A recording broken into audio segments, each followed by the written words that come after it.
Welcome to that comment section on that one group on Facebook. I've already blocked you. In today's video, I'm gonna paint a statue that I painted just under a year ago. This time, I'm gonna make it bigger.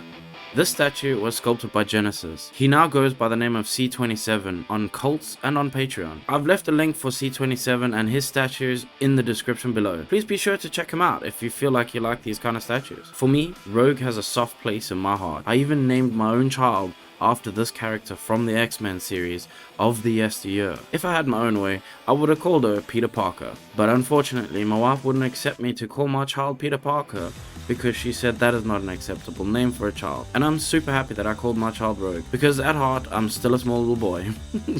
This statue of Captain Marvel vs. Rogue is a crazy idea, because we've had this fight before in the comic series. So as usual, I've started out with a black primer. I always start with a black because this helps hide if you miss any spots in the deepest shadows. It also helps to make your deepest shadows darker, and is a good base to start from really. It does mean you have to use more paint to cover sometimes. I started off painting this model with Dragon Red from Army Painter. I then used pure red over the top of that. I'm gonna work my way up through the reds, slowly up towards an orange red. I'll make sure to lock in all previous work with a varnish. This varnish is from Vallejo. It's the Mecha matte varnish. I'll leave a link for a lot of the products that I use in the description below. The link is an Amazon link, so buying from these links send money towards this channel, but they don't cost you any extra. I'm going to use a red wash in all the creases on Captain Marvel's suit, and then I'm going to mask her up, masking her so that I can put the blues on. I'm going to use liquid mask as well as normal masking tape. And then I'm going to paint blue. The blue that I started off with is a deep blue from Army Painter, and then I'm going to wait for that to dry. And I'm going to wait. And wait.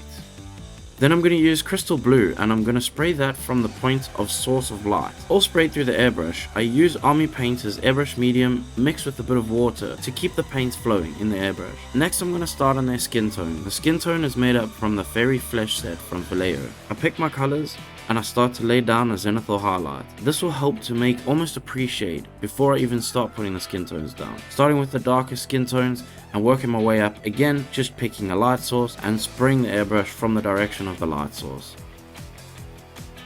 I've stuck a hand to a toothpick in order to make it easier for me to hold, because it was not easy to hold this piece. And using the same skin tones, I'm going to spray that hand. Next I'm going to work on the pin lines on Captain Marvel's suit. Being super careful not to get off the line, but at the same time I can always come back and wipe off any messes or mistakes with a bit of water on my paintbrush, making sure not to miss any spots at all. Now I'm going to paint the flames on Captain Marvel's hand. I'm going to start off with white base so that the yellow will stand out a little bit more predominantly, and I'm going to slowly work my way up through orange, up to a red, and then up to a deep red at the tips.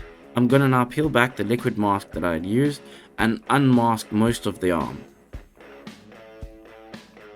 This is so that I can work on the paint job just on the flames itself. I'm going to increase the saturation of the yellows and add a little bit of white towards the tips of the end of the flame. And then I'm going to unmask the rest of the torso. Next I'm going to work on Captain Marvel's hair. I started off with a base of Desert Yellow from Army Painter, and I worked my way up to a skeleton bone, dry brushing and wet blending as I went along. I also used Reichland Flesh Shade to help boost some of the shadows in the hair, making sure that the shadows were at the bottom and the highlights at the top. Using that same shade, I'm going to go through a lot of the sculpts, and I'm going to make sure that I fill some of the crevices and cracks, just to keep a little bit of depth into the deepest parts of the recesses. This is just going to help create an illusion for later on as we paint over the tops of these things. I'm now working on Rogue's eyebrows, and I'm going to work on the little details within the eyes. For example, painting black in the eyes to start off shaping the eyes so that we can then come back and paint the whites of them later. This is how the two faces look together.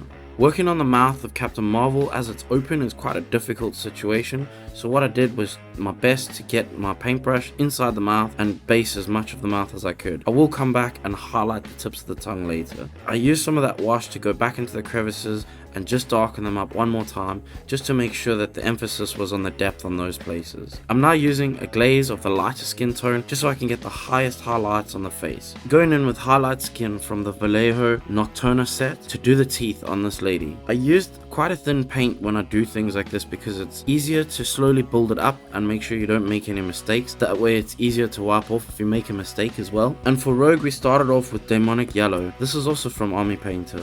I made sure to get a good solid base coat. In order to keep some of the parts together, I used blue tack to make sure that some of the pieces would stick together, but at the same time not gluing the model together just yet.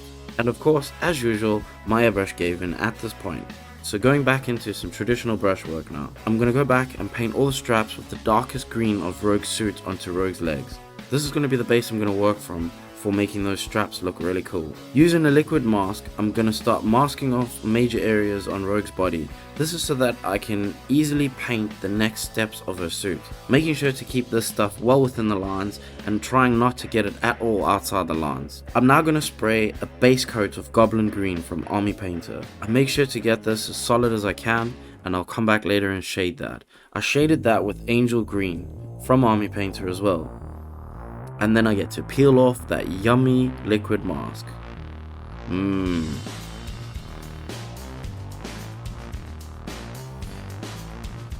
I then use that same blue tack and I come back and clean up all the edges that are left over from the paint that's dried over the tips of the edge of the mask, and clean up that terrible mask off the table. Starting a fresh wet palette, I'm going to go back in and I'm going to use Goblin Green to start highlighting those straps on Rogue's legs. I'm going to use a satin black and I'm going to slowly but surely line all the pinstripes on Rogue's suit. And I'm also going to use that to go over the symbol that's on her chest.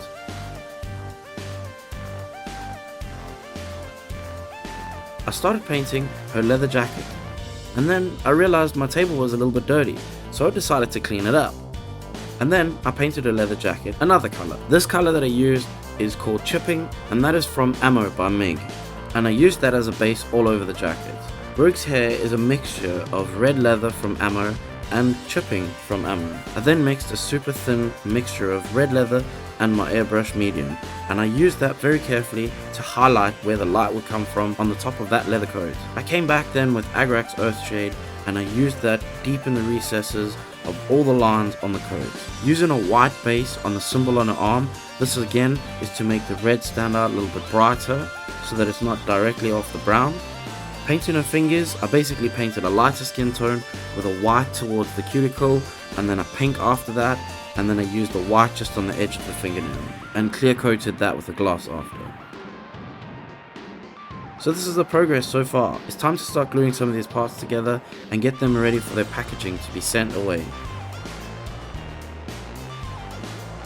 This is how Rogue is coming out so far. I'm really happy with the progress on this one, and whilst I complete the base of this model, I'd like to take this moment to speak to you about my Patreon. By subscribing to my Patreon, what you do is you give some money towards my channel in order to help me buy the certain products that we need to keep the videos going.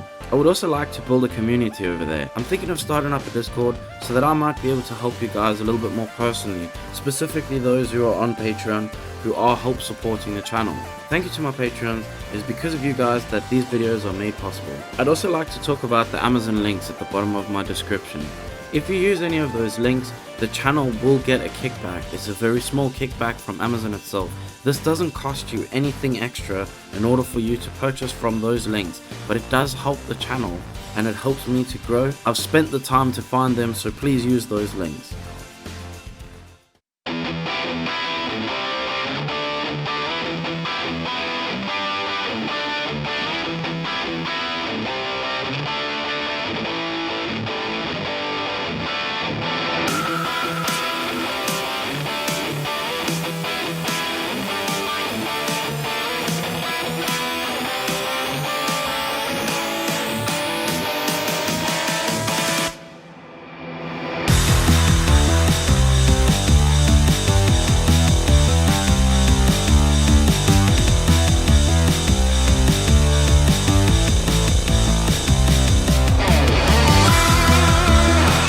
If you stuck around this far and you enjoyed that video, click the like button and consider subscribing. I also have a Patreon if you'd like to support the channel further than that. Thank you for watching once again, and as you all know, the only thing that we've got left to do, if we didn't like this, just f*** off. It still doesn't get any easier.